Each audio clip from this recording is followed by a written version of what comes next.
Estamos mais uma vez, queridos, aqui juntos para louvarmos e engrandecermos o nome santo do Senhor e falarmos da grande bênção da salvação que é incomparável nas nossas vidas. Nada se compara à bênção da salvação, mesmo porque é um milagre de Deus em nossas vidas, sobrenatural de Deus, e não tem explicação científica, nada que possa descrever a forma como Deus faz em nossas vidas, transformando as nossas vidas. E ele fala de um novo nascimento, quando ele falava com Nicodemos, esse novo nascimento, ele dizia, da água e do Espírito, nascer na água e o nascer do Espírito.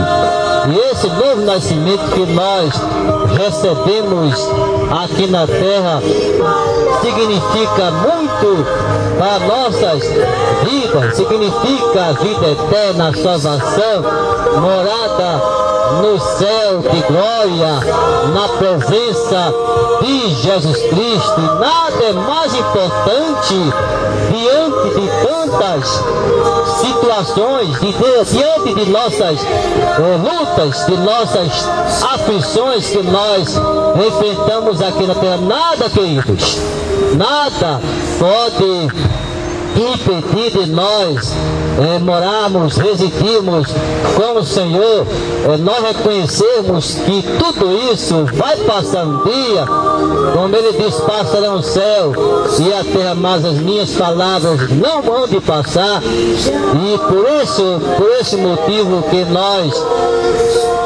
recebemos Jesus Cristo e sabemos que as promessas de Deus na pessoa do seu Filho amado Jesus Cristo está de pé.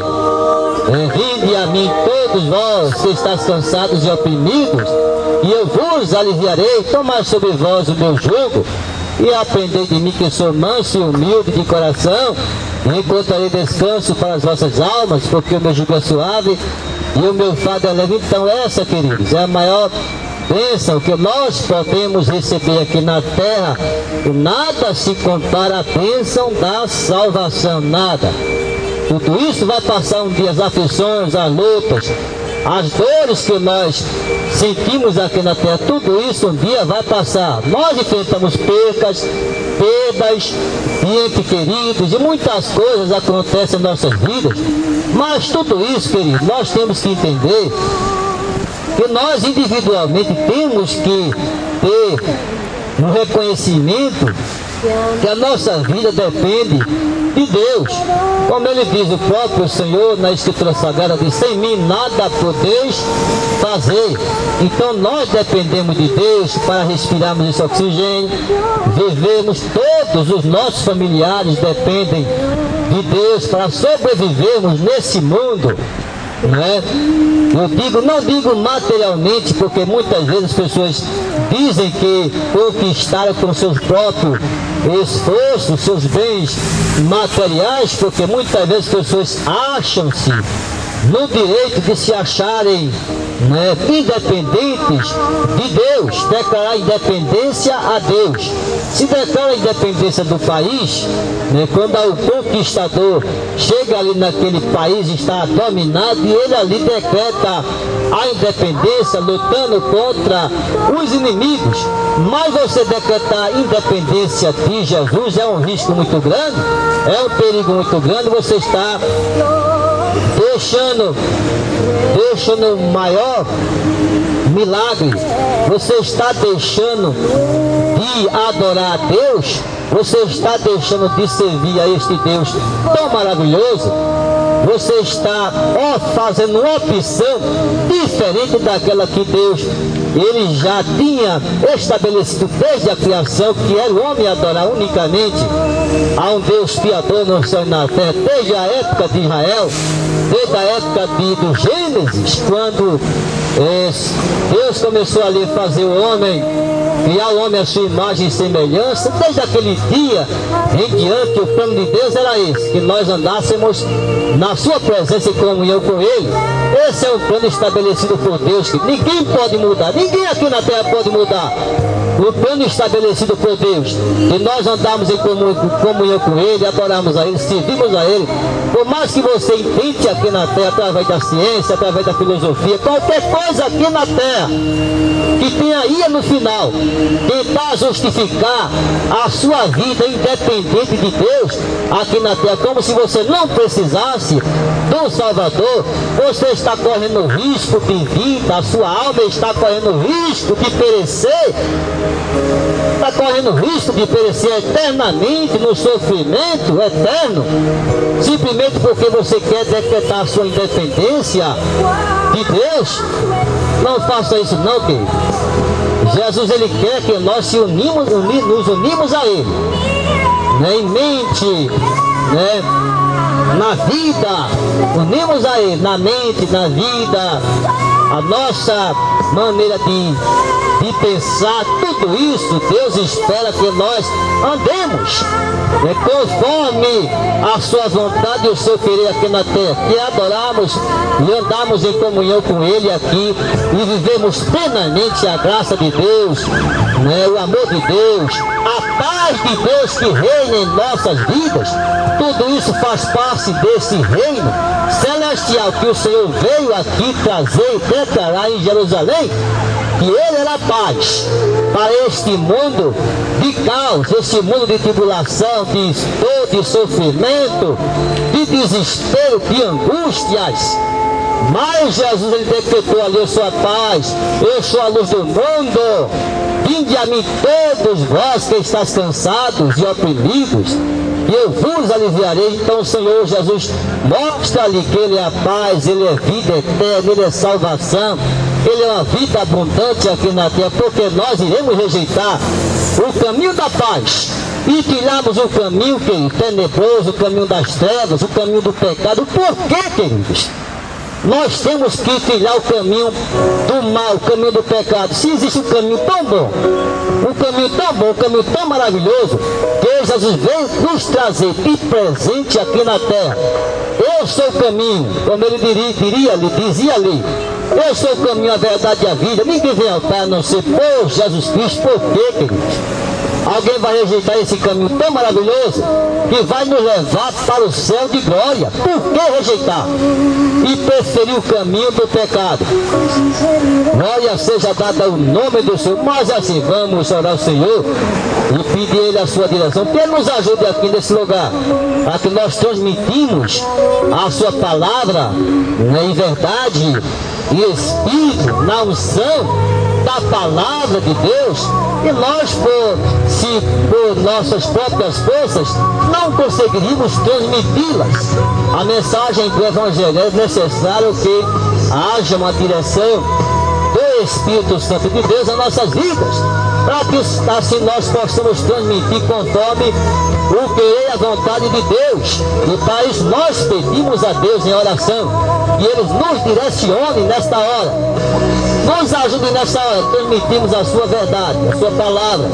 Senhor nosso Deus, nosso Pai querido e amado, nós te pedimos, Senhor, por essas bênçãos maravilhosas do Evangelho, Senhor, e possa ser um presente de Deus nas vidas que estão aqui de passagem desse terminal, mas que possam receber pelo menos alguma parte dessas bênçãos celestiais em nossas vidas, que é a tua palavra, Senhor, que é o Evangelho, que é poder de Deus para a salvação de todo aquele que crê. Faz esse milagre, meu Deus, na vida dos ouvintes, que eles possam sair daqui regozijados, alegres, Senhor, conscientes, Senhor, dessa plena paz e gozo na tua presença, meu Deus.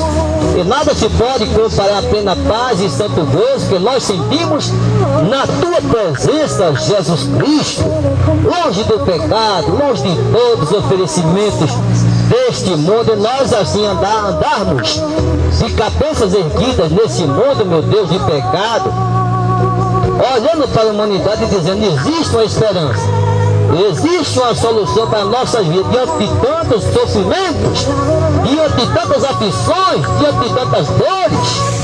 Mas existe uma esperança, Jesus Cristo. Glória seja dada o nome do Senhor. Meu Deus, faz esse milagre, meu Pai, em nossas vidas. E nós pedimos e te agradecemos por tudo em nome de Jesus. Amém. Glória seja dada ao nome do Senhor. Mas assim, que tem uma passagem muito rica, muito preciosa, que fala das bodas de Caná da Galileia, onde Jesus transformou água em vinho. E até hoje, muitas vezes as pessoas, quando são abordadas, estão na bebedice e dizem: mas Jesus transformou água em vinho. Não é assim? Tentam se justificar do seu pecado, dizendo que Jesus transformou água em vinho.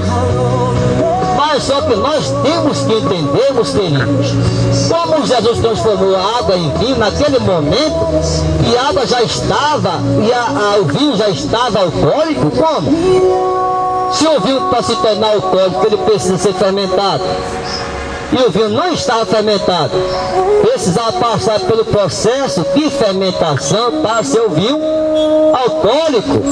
Então Jesus transformou água em vinho, mas não no vinho alcoólico.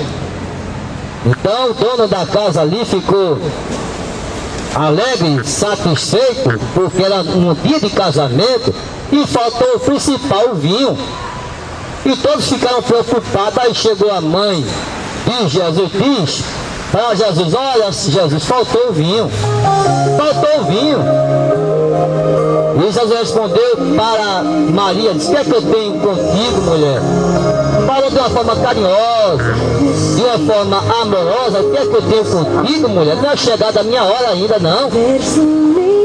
Deixa Deus trabalhar, vai chegar a hora que vai ser necessário que eu faça alguma coisa aqui neste lugar. E quando chegasse a hora, Jesus mandava ali os serventes pegar ali aquelas talhas, aquelas vasilhas ali, e mandou encher de água. E ao encher de água aquelas vasilhas, mandou servir aquelas vasilhas cheias de água. E quando serviu, queridos, cercava mais ou menos 75 litros, 115 litros ali naquelas vasilhas. Quando foi servir, o servente ali provou daquele vinho e disse: esse é o melhor, esse é o melhor. Como tu não serviste, disse para o dono da casa, como tu não serviste? Primeiro esse vinho, esse aqui é melhor, esse aqui é melhor. Deveria ter servido primeiro, depois serviria os piores. Aí o servente reconheceu que aquele vinho que Jesus tinha transformado água em vinho era o melhor de todos. Apesar de não ser alcoólico, mas era o melhor de todos. Glória seja dada ao nome do Senhor. Mas é assim, hoje, essa palavra de Jesus Cristo sobre transformar a água em vinho é importante, porque quando nós olhamos as nossas vidas, né, no estado que às vezes nós nos encontramos, às vezes numa vida amargurada, triste, sem esperança aqui na terra, chega Jesus e diz: olha, eu posso transformar tua vida, eu posso transformar tua vida da água para o vinho. Eu posso transformar a tua vida da água para o vinho. Chega Jesus e diz uma palavra dessa aqui nas bodas de Caná da Galileia, onde aquela festa ali já ia cessar, já ia terminar. Chega Jesus: não vai terminar não, a festa vai continuar, não só aqui na terra, mas também no céu. Quando o pecador se arrepende e aceita Jesus Cristo, a festa continua no céu. Glória seja dada ao nome do Senhor.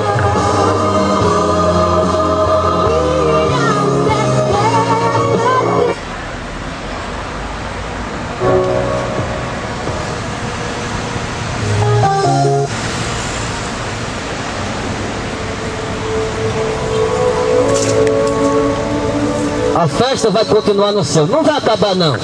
Então essa foi a passagem que Jesus Cristo ele agiu ali naquela hora ali, nas bodas de Caná da Galileia.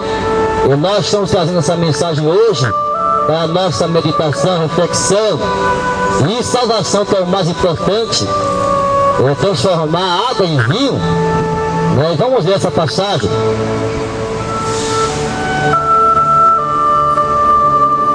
E se encontra no livro de João, capítulo 2, as bodas em Caná, água feita em vinho. E ao terceiro dia fizeram-se umas bodas em Caná da Galileia, e estava ali a mãe de Jesus. E foi também convidado Jesus e os seus discípulos para as bodas. E faltando vinho, a mãe de Jesus lhe disse: não tem vinho. E disse-lhe Jesus: mulher, que tenho eu contigo? Ainda não é chegada a minha hora. Sua mãe disse aos serventes: fazei tudo quanto ele vos disser. E estava ali postas 6 talhas de pedra para a purificação dos judeus, e em cada uma cabiam 2 ou 3 eunucos. E disse-lhe Jesus: enchei d'água essas talhas, e encheram-nas até acima. E disse-lhes: tirai agora e levai ao mestre-sala. E levaram, e logo que o mestre-sala provou a água feita vinho, não sabendo de onde viera, se bem que eu sabia os serventes que tinham tirado a água, chamou o mestre-sala ao esposo e disse-lhe: todo homem põe primeiro o vinho bom, e quando já tem bebido bem, então inferior, mas tu guardaste até agora o bom vinho. E Jesus principiou assim os seus sinais em Caná da Galiléia, e manifestou a sua glória, e os seus discípulos creram nele. E depois disso desceu a Cafarnaum, ele e sua mãe, e seus irmãos e seus discípulos, e ficaram ali não muitos dias. Glória seja dada o nome do Senhor. Vê essa passagem, queridos. Quando Jesus estava naquela festa, foi convidado, ele, a mãe dele, todos os discípulos estavam ali reunidos naquela festa. Que casamento daquele jovem ali, e de repente falta o mais principal da festa, que era o vinho. E era o vinho, estavam todos alegres, mas de repente cadê o vinho? Acabou. Aí chega a mãe de Jesus e diz: olha, me faz aquela pergunta, como se tivesse dando assim uma ordem, né? Ah, Jesus Cristo. E Jesus disse-lhe a mulher: que tenho eu? Aí disse a Maria, e faltando vinho, a mãe de Jesus disse: não tem vinho. Como se ali estivesse dizendo: olha, Jesus, transforma essa água, faz alguma coisa, porque esse povo faltou vinho. O principal da festa, nós chegamos na festa, mas não tem mais vinho, acabou-se. E sua mãe disse-lhe Jesus: mulher, que tenho eu contigo? Ainda não é chegada a minha hora. Essa resposta diz Jesus: mulher, que tenho eu contigo? Ainda não é chegada a minha hora. E Jesus falou de uma forma carinhosa, queridos, carinhosa, porque ele entendia, e a mãe dele também entendia. Estava chegando o momento, ele já estava com uns 30 anos de idade, e quando alguém chega a essa idade, queridos, queridos, ele conta, ele tem uma independência, todo mundo sabe disso. Alguns se casam, alguns vão procurar o seu caminho, né, a sua direção da sua vida, e Jesus estava com 30 anos de idade. Na idade de Jesus era para ele, né, como ele disse, que ele veio com a missão única de fazer a vontade do Pai Celestial, o Pai, né, o Criador. Ele estava ali na obediência de Deus como filho de Deus. E Maria reconhecia: Jesus é filho de Deus, apesar de ser meu filho, mas ele é filho de Deus. Ele deve obediência a Deus. Ele é filho de Deus. Ele poderia ter dito assim: não, Maria, tudo bem, eu vou obedecer a sua ordem. Mas ele disse: mulher, que tenho eu contigo? Mulher, que tenho eu contigo? Mulher, que tenho eu contigo? Não é chegada a minha hora ainda não? Mas vai chegar a minha hora, que eu vou ser crucificado, eu vou ser morto, eu vou ser levado àquela cruz do Calvário. Vai chegar a minha hora, porque eu obedeço ao Pai, o Criador, obedeço a Deus, eu obedeço ao meu Pai. Vai chegar a hora da minha morte e crucificação. Então era chegada a hora de quê? De transformar água em vinho. Estava faltando água, estava faltando vinho. E aquela festa estava correndo, todo mundo feliz, alegre. De repente, cadê o vinho? Cadê o vinho? Aí a mãe de Jesus disse a Jesus: não tem vinho. Disse-lhe Jesus: mulher, que tenho contigo? Ainda não é chegada a minha hora. Sua mãe disse aos serventes: fazei tudo quanto ele vos disser. Veja a resposta de Maria: fazei tudo quanto ele vos disser. E o que é que Jesus diz para os nossos dias atuais, queridos? Ele diz: eu sou o caminho, a verdade e a vida. Ninguém vem ao Pai a não ser por Jesus Cristo. Vinde a mim todos vós que estáis cansados e oprimidos, que eu vos aliviarei. Tomai sobre vós o meu jugo e aprendei de mim, que sou manso e humilde de coração, e encontrarei descansos para as vossas almas, porque o meu jugo é suave, meu fardo é leve. É isso que Jesus, Maria disse àqueles serventes ali: fazei tudo que ele vos disser. Tudo que ele vos disser, e o que Jesus diz é isso, que ele é o caminho, que ele é a verdade, que ele é a vida.